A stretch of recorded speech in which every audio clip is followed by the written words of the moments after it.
Good evening, everyone. Tonight I am your entertainment. I'm Project Alethea. This is the America First pregame show. Tonight we're going to talk about 3 points, how white boomers have betrayed their race, how the Democrats keep shooting themselves in the foot, and how the third point is how to build a podcast, which is personal and dear to my heart because as you can see on my website, on my YouTube channel, I'm trying to grow my brand, especially after a lot of the stuff I've posted on this channel. I didn't want to ban it, but it's pretty much been shadow banned, but I'm hoping to get it out there. And I'm very confident that I will. We'll get it out there. All right. First video. Anyway, what was I going to say? Yeah, the first video we're going to talk about comes from episode 1712, which was last night, and how it's called Plattner Drops Out, and how he got Me Too'd, which is still a thing in the Democrat Party. Can you believe that? It's going to be really interesting to get into. Nick is going to talk about how basically you can't be a white, straight male in the Democrat Party anymore. You have to be gay or be a woman or be a complete soy boy. Same thing in my experience with the mainline Protestant churches. That's my background. Spent 12, 13 years pursuing ordination in the Protestant realm, particularly with the Presbyterian Church. The day I left the Protestant realm, the Protestant church and the Presbyterian church, was the day I graduated from seminary. Complete, wanted nothing to do with it. And it was at a different time. I graduated in 2011, very different time than it is now. And they were so hostile against men, but there was nothing I could do, really nothing at all. I didn't have an internet presence. I didn't have people backing me up. I didn't have family. My church had abandoned me. Even my friends didn't have friends or family to help me out. My family didn't really care. Most of my family are dispensationalists, so they thought I was a part of something strange anyway. Dispensationalism now, because of what's been going on with Israel, has been exposed for what that is too, and rightfully so. But anyway, let's get into this. I digress. Let's get into this video here. This is coming from the second hour, 30 minutes in, about what Nick talks about, how boomers and how white people need to white people need to stand up for themselves. Here we go. I didn't know I needed. Have they ever collabed before? I think that was the first time, and it was awesome. So if you missed that one, check it out. We'll get into it here. It's coming in. Alex Jones is a beast. And, look, at the end of the day, I am a nativist. That's the word that I think we should start using, is nativism. I'm a native-born American, and I like things that are American. I like English. I like American food. I like American culture. I'm American. Don't bring that other shit around me. I don't like people speaking in Arabic. I don't want to hear about the Quran. I see this clip from Sneeko. He goes, Inshallah, Inshallah, la la la la. And it's like, dude, get the fuck out of my face with that.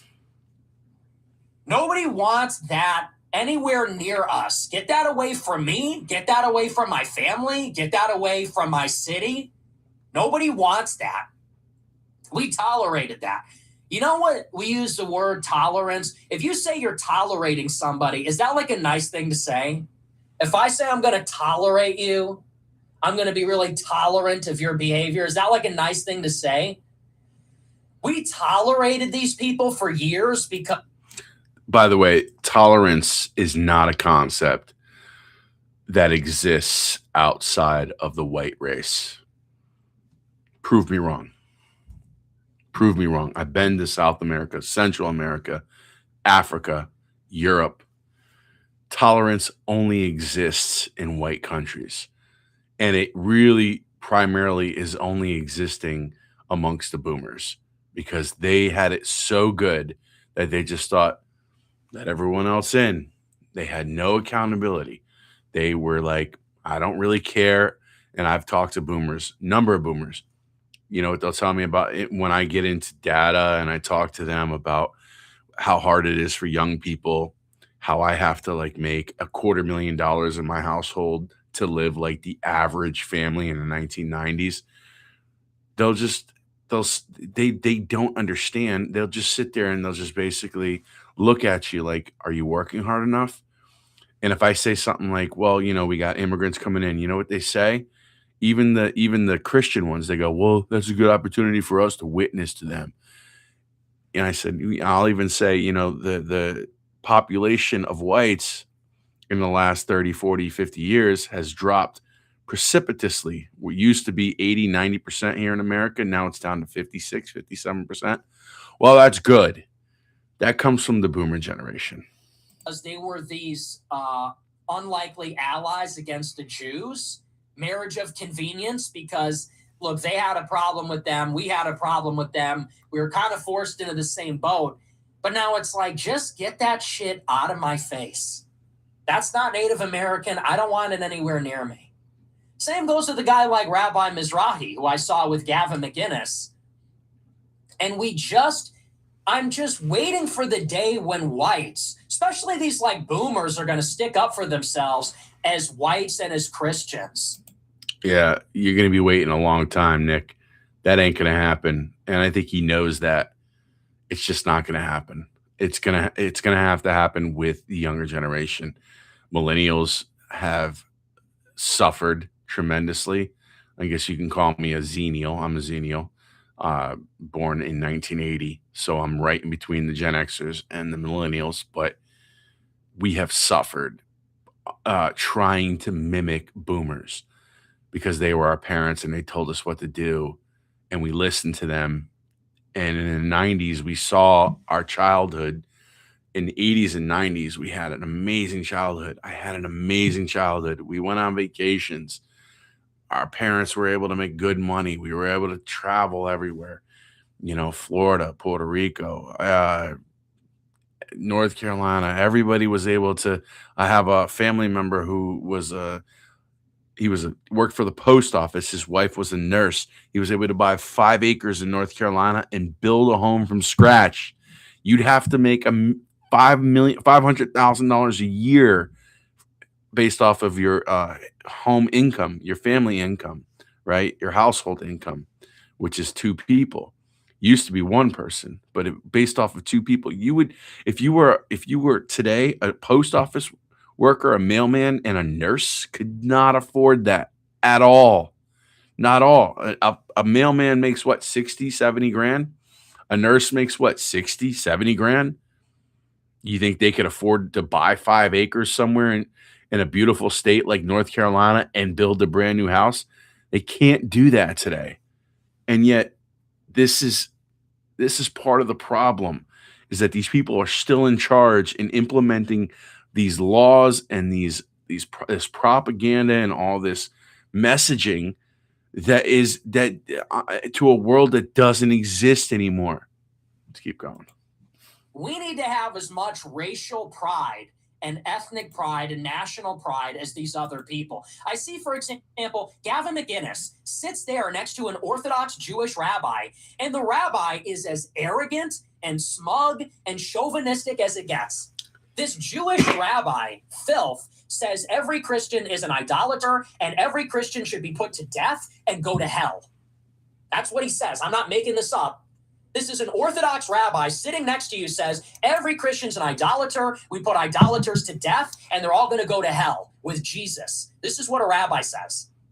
And Gavin, a Catholic, is sitting next to him saying, hey, don't say that part out loud. You're going to make the Groypers hate you. You're going to give the Groypers ammunition. Talk about how the Jews are very traditional and have traditional values. And I see the same thing going the other way. It's guys like Doomer who was made famous by Jubilee videos, who's on Twitter wearing a keffiyeh, wearing a Hezbollah headband in favor of jihad, talking about how Muslims are the best and Muslims are the only ones fighting Israel.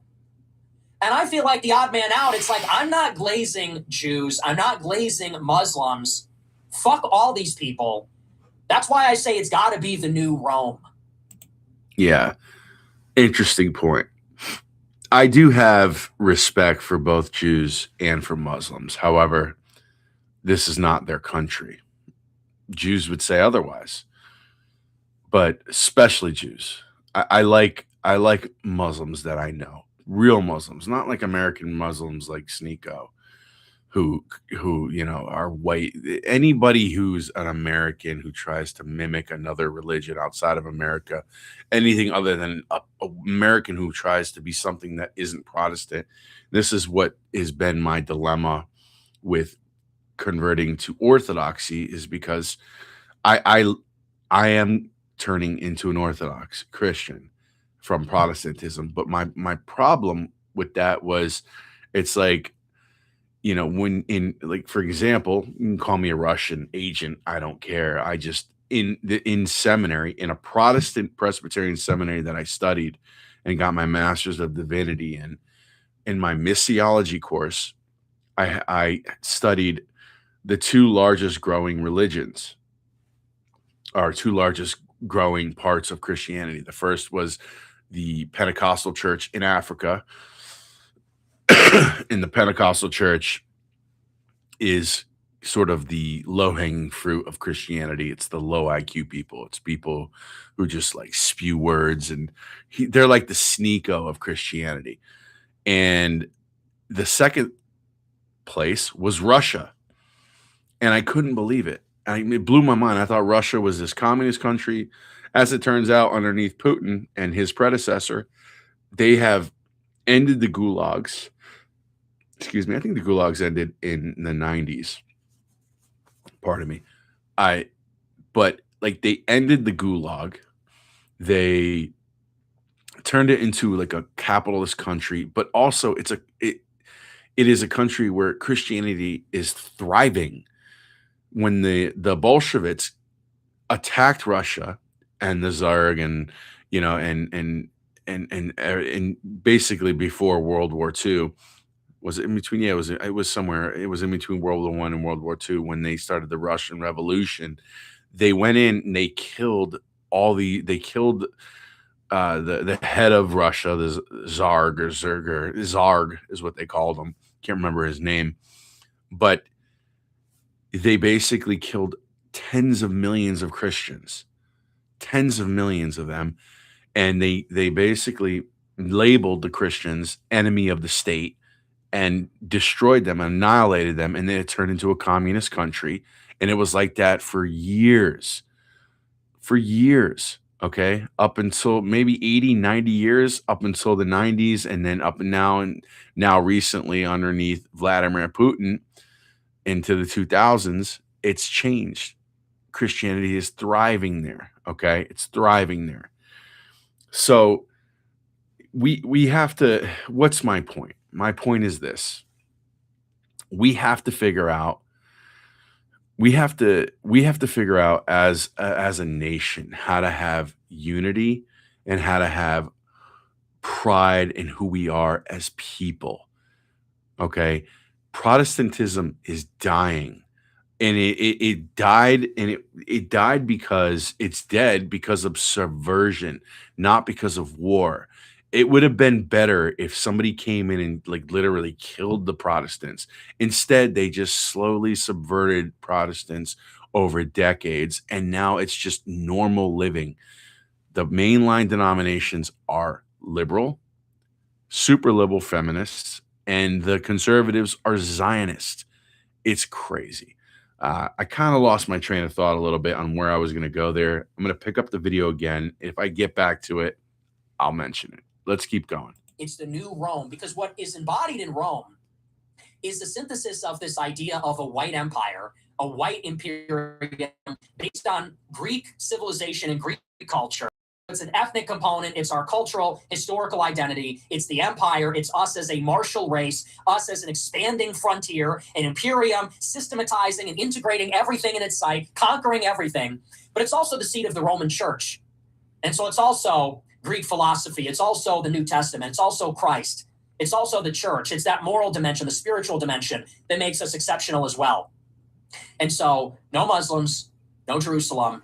We're destroying the temple. Okay, we're crushing Jewish rebellion. Okay, that's what I was going to say. was I have a respect for Jews and for Muslims. Muslims here have done really well. I work with a bunch of them. They're a very small minority, like less than 1%, maybe 1% of the country. They're building mosques everywhere. There is leftist propaganda trying to push it, trying to weaponize it here in the United States. But for the most part, the Muslims that are here are pretty good people. And I've met dozens, if not into the hundreds now of them. They are good people. I'm actually really good friends with one of them. They're good people. And they remind me of Christians back in the 90s. They're like wholesome. They have families. They prioritize their families. They're not polygamists, in spite of what she would say. Like, as any man of any, like, they have wealthy men that can afford multiple wives, but in their religion, you have to be able to afford multiple wives. Um, dare I say, I don't hate polygamy. I don't, or yeah, I don't hate that. I don't hate polygamy. I think I don't think it's the worst thing in the world if a man has more than one wife. I just don't. In fact, you see so many marriages today in America go to shit because the women decide to stop being sexually involved with their husband, and they do that because they become bored. And I think that the solution to that is if she had jealousy for her husband, if she had competition. And as you get older, the best way to do that competition, especially if you have children, the best way to do that you can't go out. If you go out of the house and you have children, the best way to keep that anxiety, that jealousy and anxiety in a woman is for you to have another woman. I mean, why do you think that us young single men or single men in general who are dating multiple women, the women go after them hardcore? Hardcore. They're more into them when other women are pursuing them. Anyway, I digress. Let's keep going. I have respect for Jews. I have respect for Muslims. Okay. I really do, but I don't want them running my country, especially Jews. I have a tremendous amount of respect. They have they've figured out there's like 15 to 18 million of them in the world. And they figured out to like almost be able to run the entire Western civilization. Like, how do you not respect that? How do you not go, holy shit, man, these people are smart. And they, whatever they're doing, they're winning. They're winning. They're winners. They're straight up winners. And they've won because they've lost. They've learned from mistakes. That's how I've lived my life, is I've learned to win by losing, by keeping, and they have, they want to preserve their genetics. I want to preserve mine too. They practice nepotism. I want to practice nepotism. I want my children to have what I have. This is why white American boomers are one of the worst generations ever. They're so wealthy, and they just basically say screw their kids. They don't even give their kids their own. They've squandered the money and they have nothing to give their kids. Like, if I were a boomer, I would be a billionaire, at least a multimillionaire. I would. With my drive, maybe I wouldn't have the drive if I were a boomer. I don't know.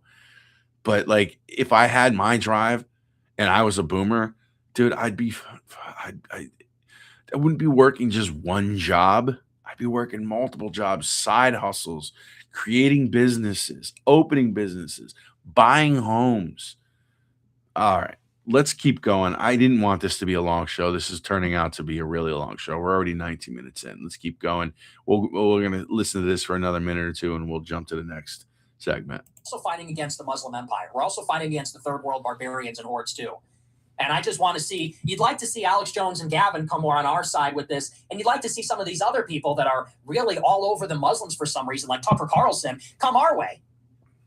The glaze that Tucker Carlson gives to Muslims is disgusting. It's utterly disgusting. He says the wisest leader in the world is the Crown Prince of the Emirates. Do not insult Allah. Anyone that submits to God is a friend of mine. No, they're not, dude. No, they're not. They denied the divinity of Christ. So fuck them.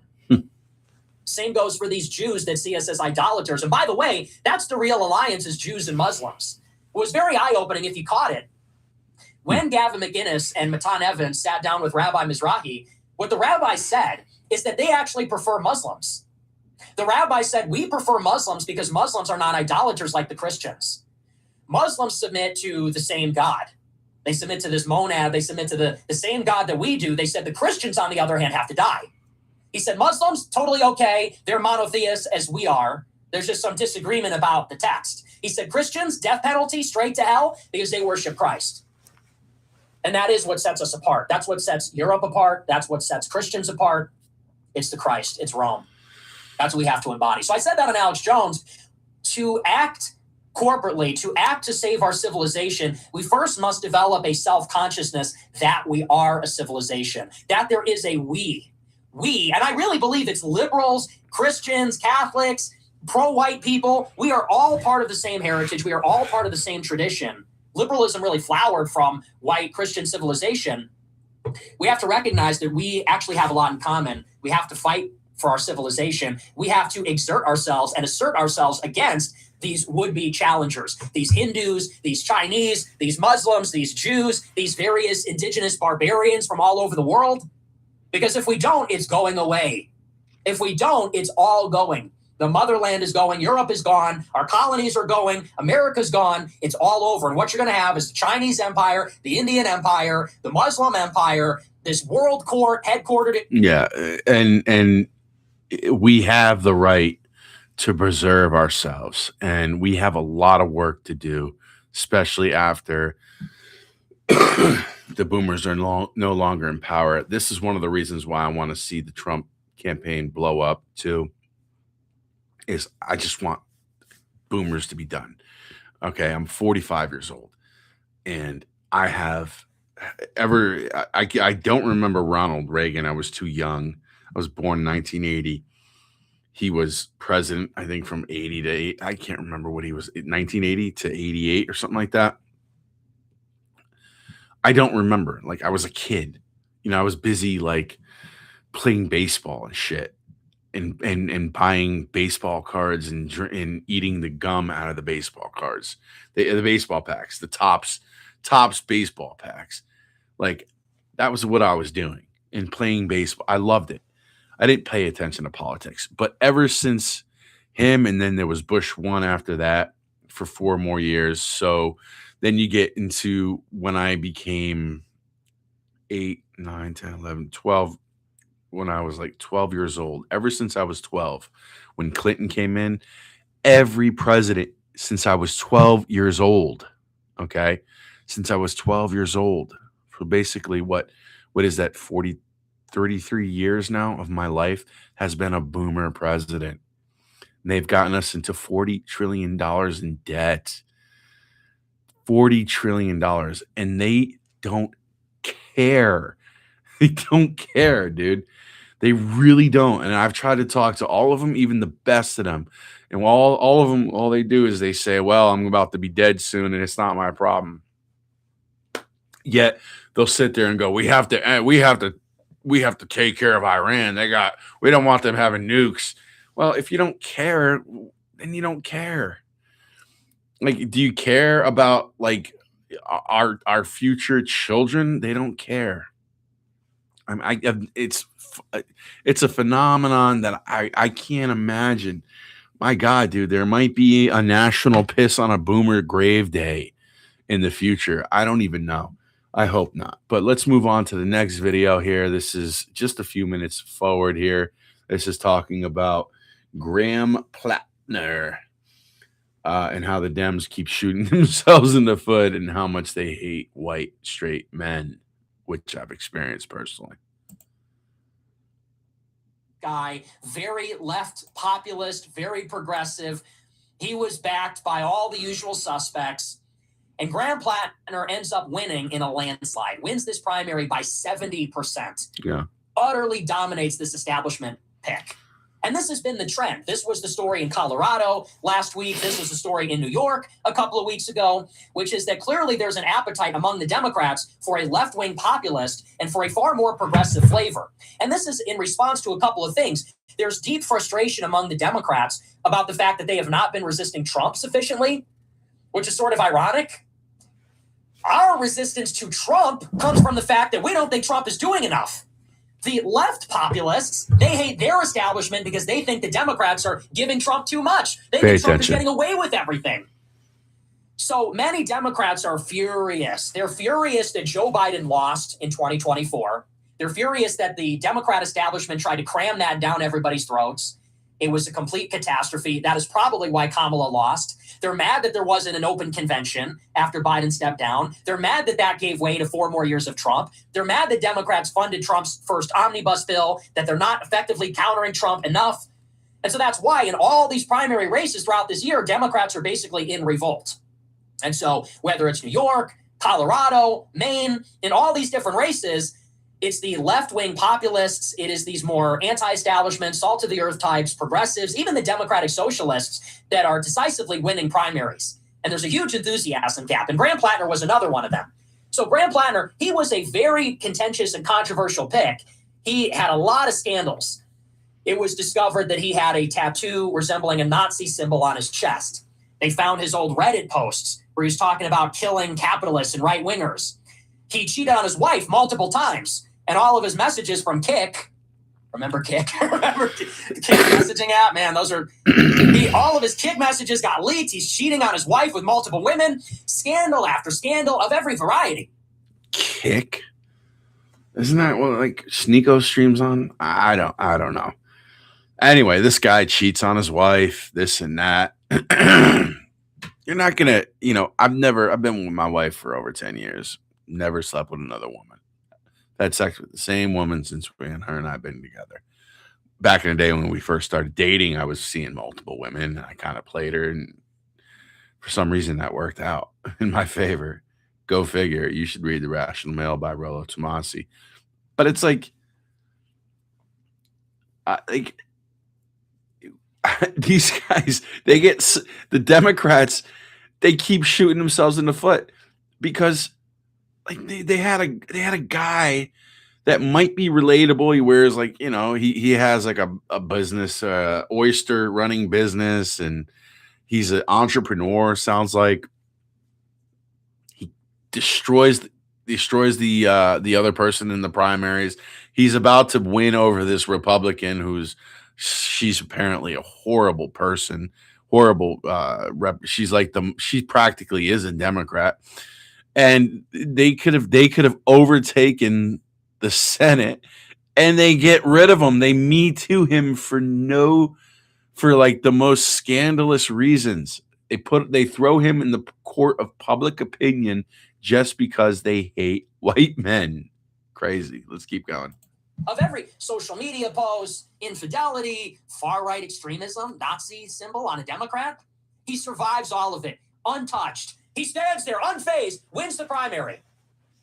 And just shy of the deadline for the Democrats to replace him, he gets absolutely nuked from orbit by a sexual assault story.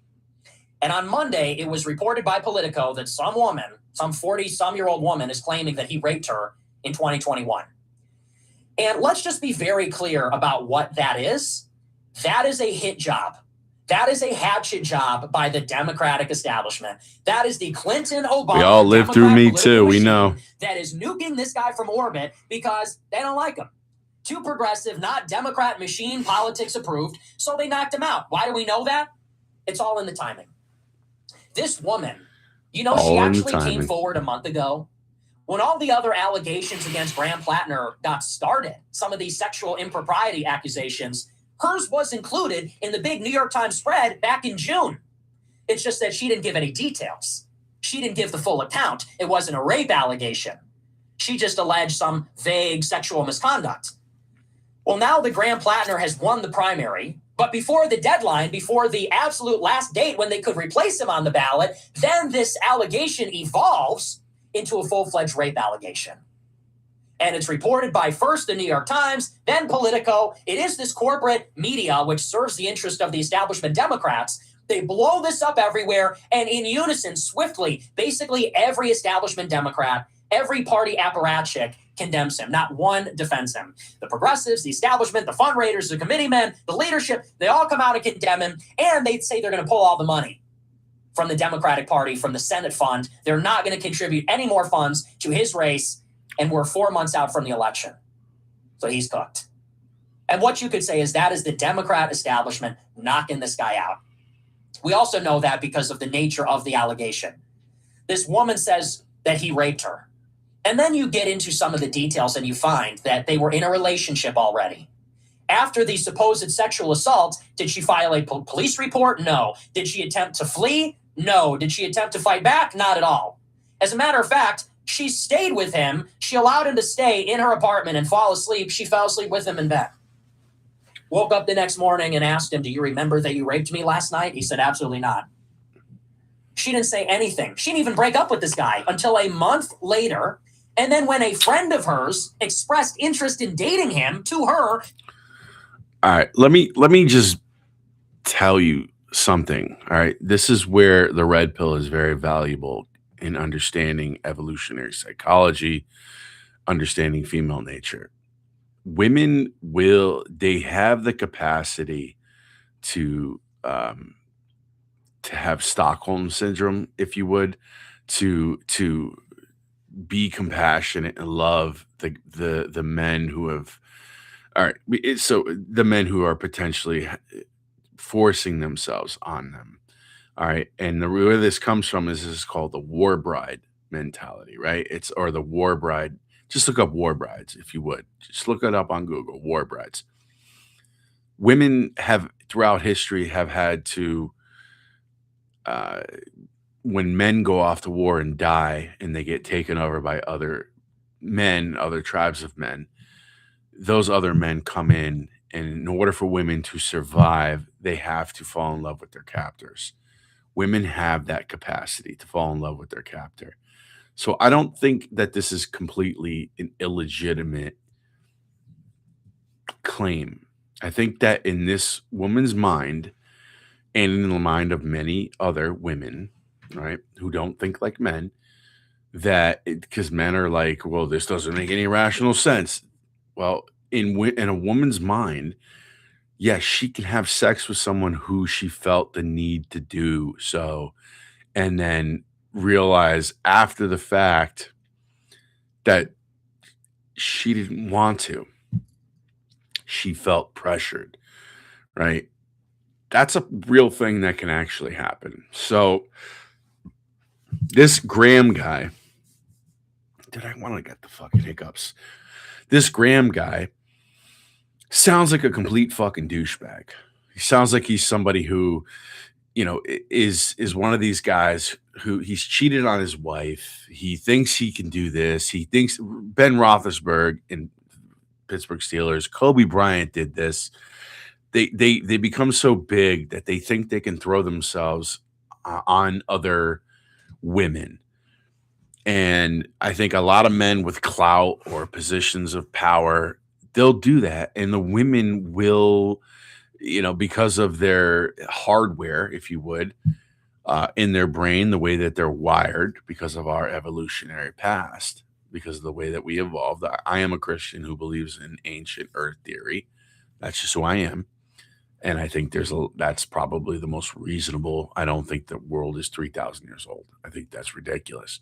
I think it's hundreds of thousands of years old, if not, I don't know if it's billions of years old or millions of years old. But I mean, like, let's be honest, we don't even know what happened really don't know what happened prior to like the biblical writings or the bronze period and all this shit like that. I think it was probably after what was that? The Ice Age. We don't know what happened. We don't know what happened at all prior to that. We don't know. But I think that we've evolved. I think that women have evolved in one way and men have evolved in another. And we just happen to live in a gynocentric social order where if you're a fucking douchebag like Graham, who gets pussy not because of his looks or his charm. Maybe he is charming. She did say he was charming. I think if you're a guy who can get women, that they may sleep with you out of a type of necessity. It might not be full genuine desire. It might feel out of a necessity. and I'm gonna give her the benefit of the doubt here. I'm gonna leave Team Bro for a second because this guy is a total douchebag. He's a Democrat. Fuck him. Don't care. You betrayed the brotherhood when you decided to be a Democrat. You are a narcissist who put your own interest in front of the interest of the men in the brotherhood. You join the sisterhood Uber Alice. And you know what? I think she probably did regret it. I think she did regret it. And it came out. And you know what? If you're gonna fucking be that kind of a douchebag and then you're gonna run for Senate, being a Democrat in Maine, one of the most conservative, like like still population majority white, last white states ever in America, you're gonna get fucked, man. You're gonna get fucked. You're gonna eat your just desserts. Let's play this for a few more minutes. She said he's a charming guy, very intelligent and charismatic, but he There could it be a is. little bit reckless with consent. That's how she describes her rapist. She was raped, no police report, didn't flee, spent the night with him, continued to see him in their situationship. Grown woman, by the way. You're a grown woman. Niggas be talking about situationships and talking stages. It's like you're old enough to be my mom, you fucking idiot. Not actually, not anymore, not at this point. Now I'm old. Now I'm an old guy. But it's like, so you're seeing this guy for another month, and then somebody asks, should I date him? And you go, he's really charming. He's really sweet. Great guy. Just a little rapey. Other than that, he's terrific. So and you notice how she's in her 40s, right? She's not in her 20s. She's in her 40s. So she's had experience with giving up the putty pie. She's been giving that shit up to other dudes who are just as charming. She's in her 40s doing that. She's probably looking for a long-term mating, or she's probably looking for a guy that she can invest in to take care of her. She thought maybe that was him. Well, he just hits it and quits it, and she doesn't get in return what she thinks she's going to get, which is a relationship, and she's probably mad about it. That's the type of shit that happens. This is why you need to read the Rational Mail. That's why I need to become Red Pill. This is why, so you understand these things. Or he's totally ridiculous. He denies the allegations, but he's got no more options. He's got to drop. And this is a story from the New York Times about his withdrawal from the race. It says, quote, Graham Plattner, the Democratic nominee for Senate in Maine and a one-time star of the progressive movement, suspended his campaign on Wednesday under intense pressure from all corners of his party after a woman accused him of rape. The Maine Democratic Party will hold a convention to choose a new nominee by July 27th, the state-mandated deadline. Luck. They're going to lose. An array of Maine politicians, including several who ran in primaries for other offices this year and lost, have expressed interest in running. In a video posted on social media on Wednesday night, Plattner said that the allegations against him were false, but he was suspending his campaign and would file paperwork to withdraw.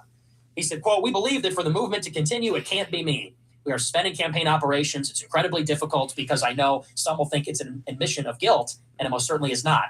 We're not doing it because of the allegations. We're doing it because the structures that are being taken away from us by those in power. Which is true. I mean, that's totally correct. His exit is the culmination of a rapid fall from grace after he sailed to political prominence. It's my hair. Yeah, dude. I got this cowlick right here. So annoying. I got to go in. And it's like my gray hair is on my side.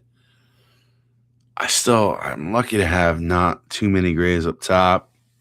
Not thinning too much, although you could start seeing some scalp up there. But if I just stay like this, no, I mean, it's not too bad. It's not a whole lot of balding, but whatever. There's a look into my... Dude, I still look good, man. Still got it, dude. Clavicular's going to fuck himself over. I look better than Clavicular when I was 20 years old, by the way. True story. It's a good-looking dude. Still am. Look at me. Clav's gonna fuck himself so bad he's not gonna look anything like me at 45. Clav, stop fucking destroying your looks.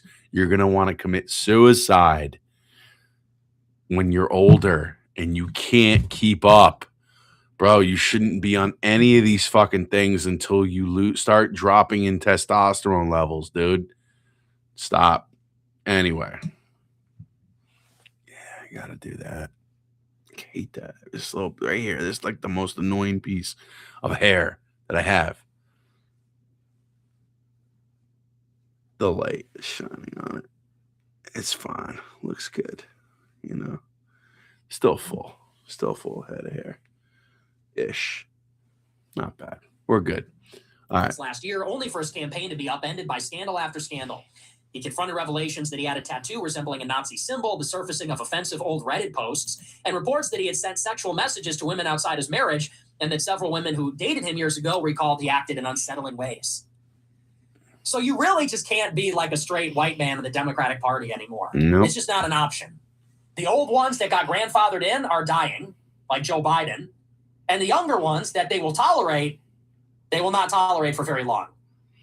What straight white man among us who's like a real winner and could really charge and hold elected office does not have a tattoo, does not have an offensive social media thing? That's all, that's all of us. That's each and every one of us is like that in our own way. The only white men that are even possible in the Democratic Party are that faggot James Tallarico in Texas. Your options are Graham Plattner with a Nazi tattoo, wants to kill his political opponents, is a rapist, and he's not viable. He gets no money. He's out. Get his ass out of the race. Or it's James Tallarico. There's something wrong with all their faces, too. There's something just off about his face. They all look like that. It's like that Dean Withers guy, that Chris Mowry guy, Harry Sisson. They all just look a little bit off. And so he looks like this freak.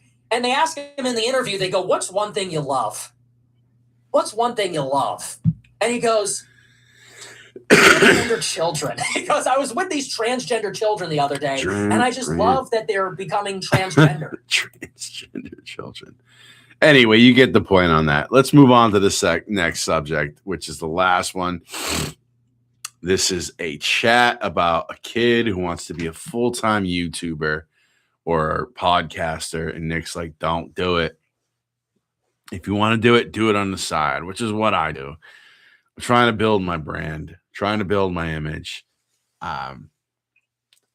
Pretty much doing it on my own. I don't, I got 3 kids, man. I pay child support for my oldest. My funds are limited. I don't have hundreds and hundreds of dollars to spend on things. I just joined Restream, paid for another AI video editing thing that's like $20 a month. I got to make do with what I have. Thank God that the technology nowadays is getting more and more affordable. And I really, thank goodness.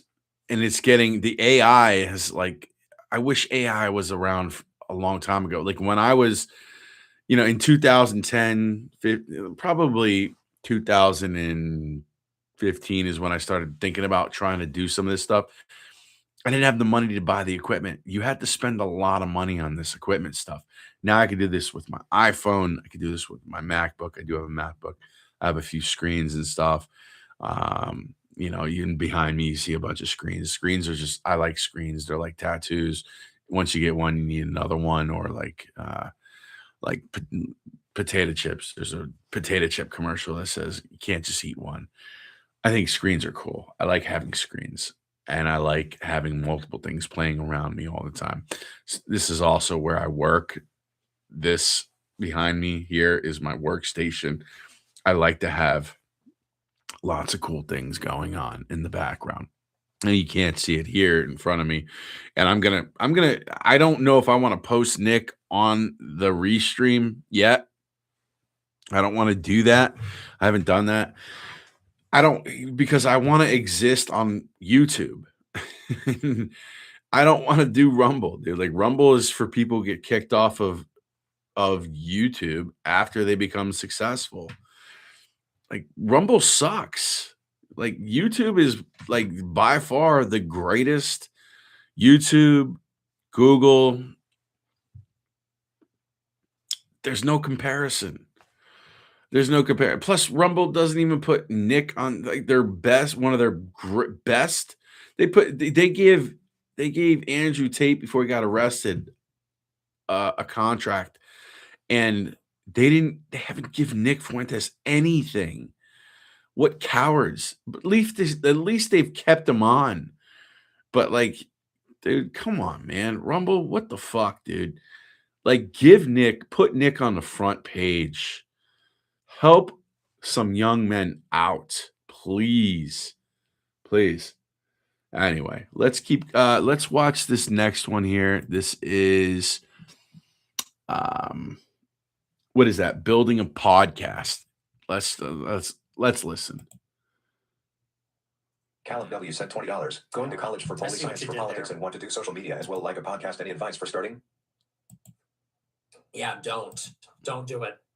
Don't do it. Not worth it. It sucks, bro. Most people can't do it. It's not a good way to make money.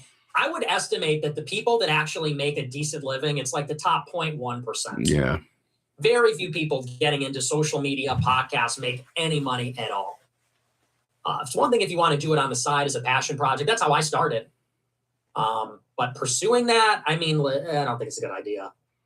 Unless you're like a gifted talker, unless you are truly gifted and you really want it so badly and you're really willing to put the work in and you, like I said, you have a talent, you just couldn't see yourself doing anything else, then you go and take a shot. But by the way, I am a gifted talent talker. Just not to a camera by myself in a room.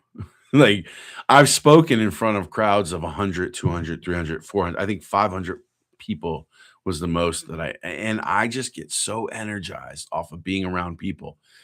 And you probably can go back and watch some of my older videos. I don't know. I do a lot of stumbling when I talk and this and that and blah, blah, blah, blah. It's, I don't, especially now, nobody's watching any of my videos, which is fine. I'm going to get at some point, I will get some exposure. Just have to figure out how. I have to figure out how to break the algorithm. I'll do it. It'll be fine. Or if I can get a few groypers, to start promoting my shit. If I can get someone like Nick to promote my shit, man, that'd be dope. I don't anticipate him doing so. I think personally, I think if Nick ever caught wind of me, he'd be like, "That guy's a dumbass." I like, and he thinks he's BPD. I got news for you, Nick. You're not BPD. BPD is a female cluster B, access to personality disorder. If anything, you would be antisocial disorder. And out of the 9 criteria of BPD, you'd have to hit 5. Everybody fucking has multiple qualities of that. All right. Just because you might be neurodivergent doesn't fucking mean that you're BPD. You are a dick. You are a dickhead, but that's what is needed. God made you oh God, I sound like a fucking boomer, but God made you exactly the way he needed you to be for the cause that he needed you to do. That's it. Like you're not BPD. I don't even think you're an antisocial person. All right. I think that you're just a fucking dickhead. And that works for you. It just works for you, dude. And you've been betrayed by how many fucking people? You're not a BPD person. Okay? A BPD person, you never sit there and cry victimhood or come up with excuses. They kick you off every platform. Ben Jew fucking, kills you like Tucker said. I thought it was actually a really good point that he made. He goes, Ben Shapiro kills you while you were in the crib. That was actually a pretty cool thing that he said. It's true, he did. What did you do? You started your own thing. You started your own green screen in your mother's basement, in your parents' basement. Okay? BPD people don't do shit like that. Or antisocial personality people don't do shit like that. You want to be around people. You have it's incredible, dude. You have a tremendous you already know that. Like stop saying you're BPD. You're not. All right. Where did I go? I digress anymore. This is fucking crazy. Let's watch the rest. I advise most people to be a little smarter. I want to do social media and a podcast. Advice for starting? Well, that's your first problem. I mean, just start. If you were going to do it, you'd be doing it already. That's what anybody and everybody that gets into it does. You know how to start. You know how to start, fuck nigga. Get a camera, film a show, post it on the socials. It's free. Get an iPhone, get a lav mic, get your laptop, get your computer, Start a YouTube channel, post it on the socials. If you wanted to do it, you would have done it by now. You don't want it bad enough. How do I get started? Everyone knows how. You get started first, then you ask for specific advice. Here's a little piece of advice, youngster. Claude is free. ChatGPT is free. Common Sense is free. You want advice on how to start? Start. You want advice on how to start? Begin now, today, tonight. Do it.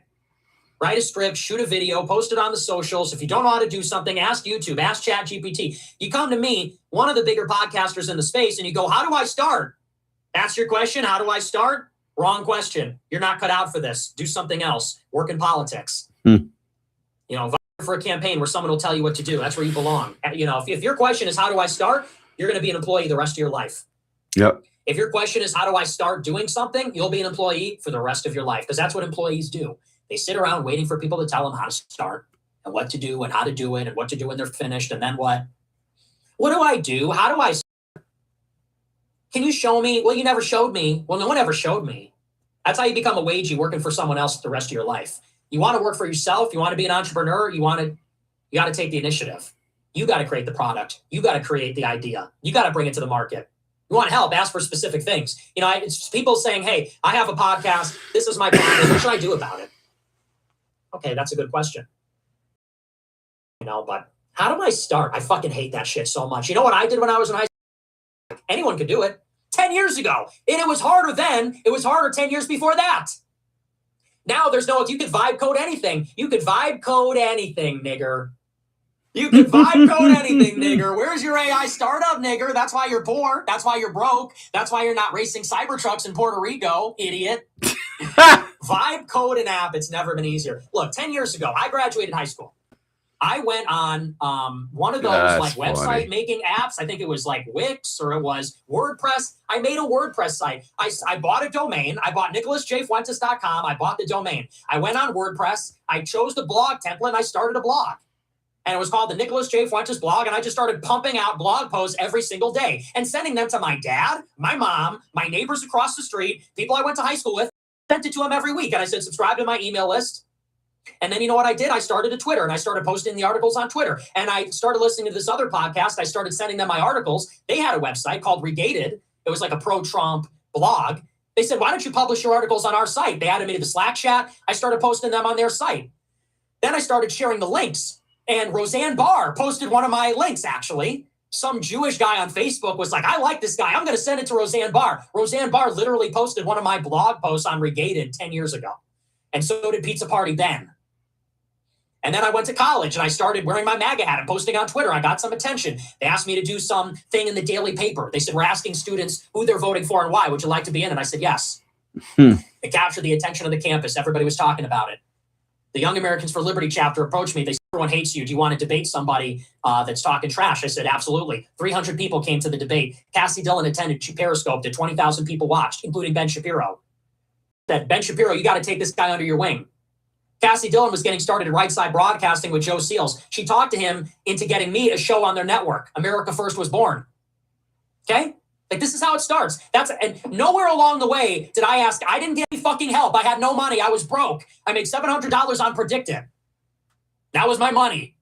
I was broke. I had no meal points at the dining hall. I was broke and hungry, and I was failing my classes. I wasn't showing up or doing my homework. I was playing Civ 5 in my dorm room, reading books and writing articles. I started. You're not cut out for this. You don't want it bad enough. You don't want it badly enough. You'll never succeed in this life with that attitude. So I would suggest getting a job. I would suggest asking somebody else for a job. And maybe one day you'll learn, Yeah, that would be me at 20. That would be me, man. Oh, dude. Anyway, man, listen, hit like, do subscribe.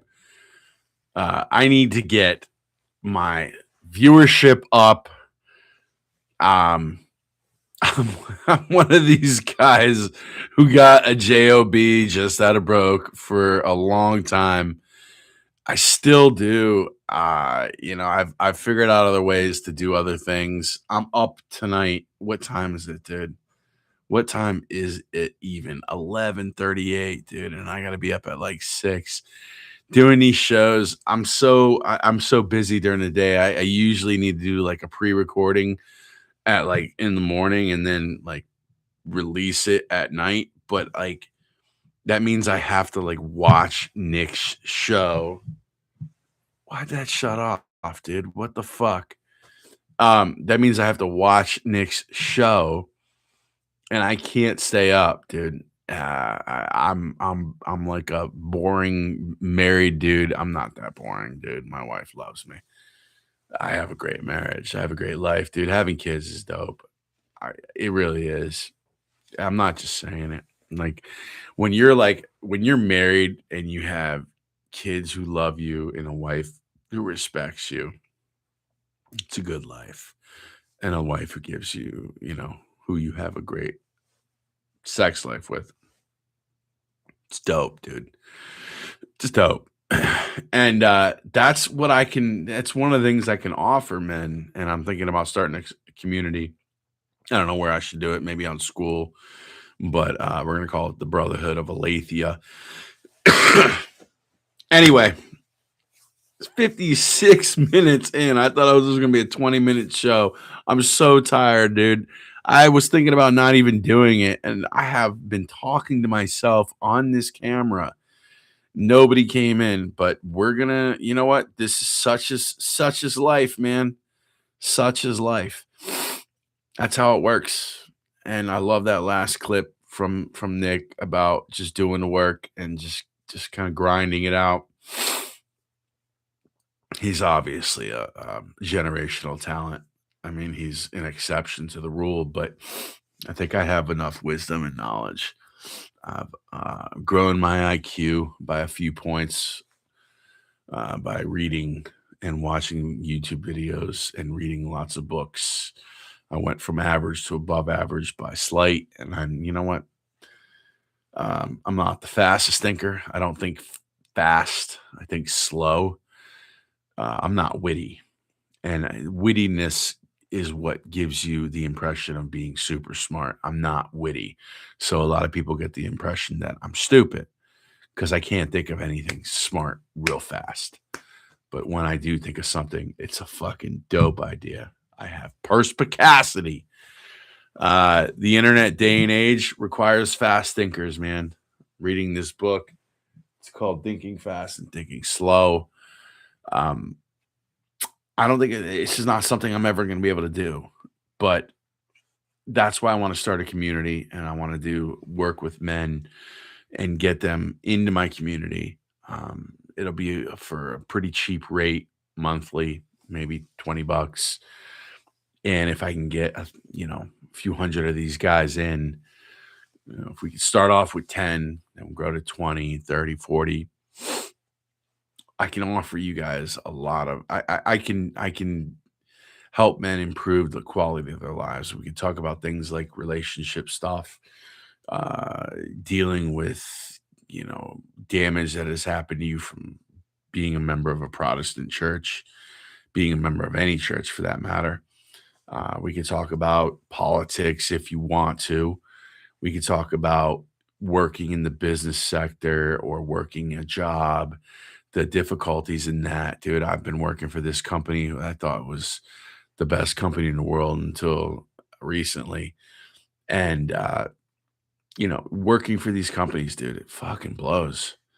You are just a plow horse, right? Like they have a few cool kids at the top who run everything and make all the money, but the rest of us are just a bunch of horses, literally plow horses that, plow the fields. And then at the end of the day, we get put in a barn to eat hay while the people in charge go into the home and eat the dinner, dude. But anyway, neither here nor there.